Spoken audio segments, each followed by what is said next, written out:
Hello, my name is Brian, and I'm doing the soapstone, I guess. Hello guys. You're gonna see this in class tomorrow, I guess. So, yeah.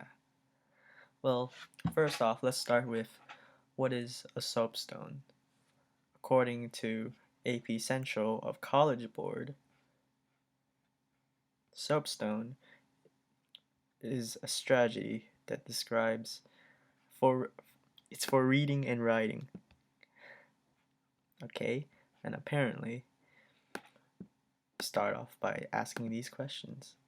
Who is the speaker? What is the occasion? Who is the audience? What is the purpose? What is the subject? And what is the tone?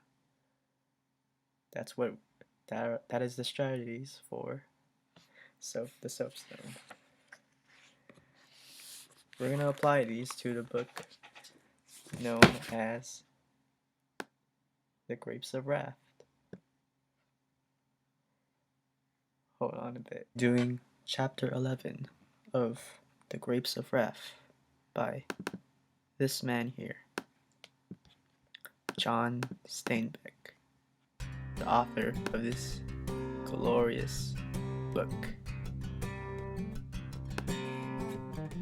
Now, when you hear the words adventure, what does that mean to you? Does it mean something hopeful? Something you can enjoy, possibly? Like this man here, so carefree and happy. Or could it be perhaps something you are forced to go through? Maybe like this, forced out of your homes and into badly pixelated shanty towns. That happened before in the Great Depression, and John Steinbeck wrote this book to capture how the Oklahomas, I can't, how people during the Great Depression, especially farmers, found themselves out of luck, especially during the Dust Bowl, and were forced to move to California, where, despite their greatest efforts, they found nothing. They found nothing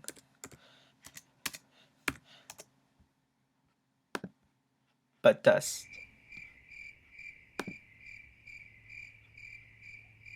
As you can see. Now, if you excuse me, I hope you don't mind if I read a part of chapter 11. The houses were left vacant on the land, and the land was vacant because of this. Only the tractor sheds of corrugated iron, silver, and gleaming were alive, and they were alive with metal and gasoline and oil, and the discs of the plows shining. The tractors had lights shining, for there is no day and night for a tractor, and the discs turn the earth in the darkness, and they glitter in the daylight. I apologize if this is boring you. Is it my voice? Is it my voice? Well, anyway.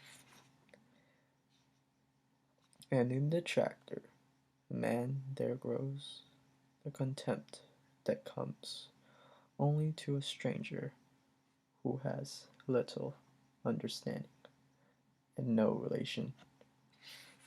For nitrates are not the land, nor phosphates, and the length of fiber in the cotton is not the land. Carbon is not a man, nor salt, nor water, nor calcium. He is all of these, but he is much more, much more. And the land is so much more than its analysis. But the machine man, driving a dead tractor on land, he does not know and love, understands only chemistry, and he is contemptuous of the land and of himself. When the corrugated iron doors are shut, he goes home, and the home is not his land. So, I would like to point out in this chapter that these so-called tractor men are not they do not sympathize with much with the people who are leaving. Sure, they have families to feed, right? And kids to like take care of. It's all horrible and whatnot. These men were coming in and taking jobs, right? But in the end, it was all for the bank. The bank, made up of corporations, made out of faceless people, a monster that ultimately, supposedly, man could not stop alone. So, who is the speaker? As I have said before, it is this man, John Steinbeck. Here are a few quotes that you can probably steal off me, because I am buying for time right now.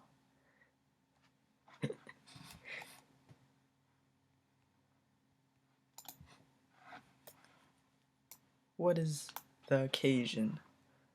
How does your knowledge of the larger occasion and immediate occasion affect what you are writing about? Well, I do know that Steinbeck wrote this book because during the time period, the nation was suffering over the disaster known as the Dust Bowl and the Great Depression. As you can see, that is a video of a dust storm. Many people were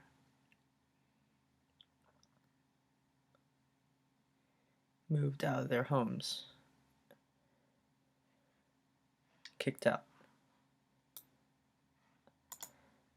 Is John Steinbeck's intended audience? Well,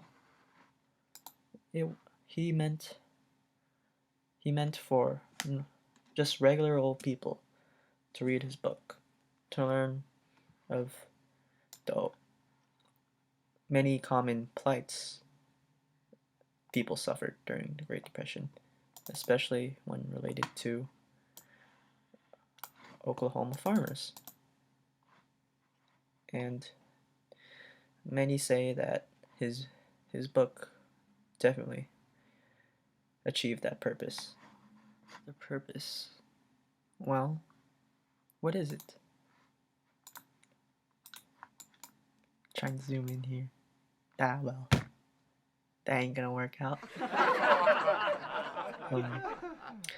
John Steinbeck's purpose in writing this book was to inform the public of the troubles Oklahoma farmers were facing during the Dust Bowl and the Great Depression. Granted, people probably knew what troubles they faced, but perhaps they were unaware of what Oklahoma farmers especially had to deal with, since many of them got into cars and drove out into California.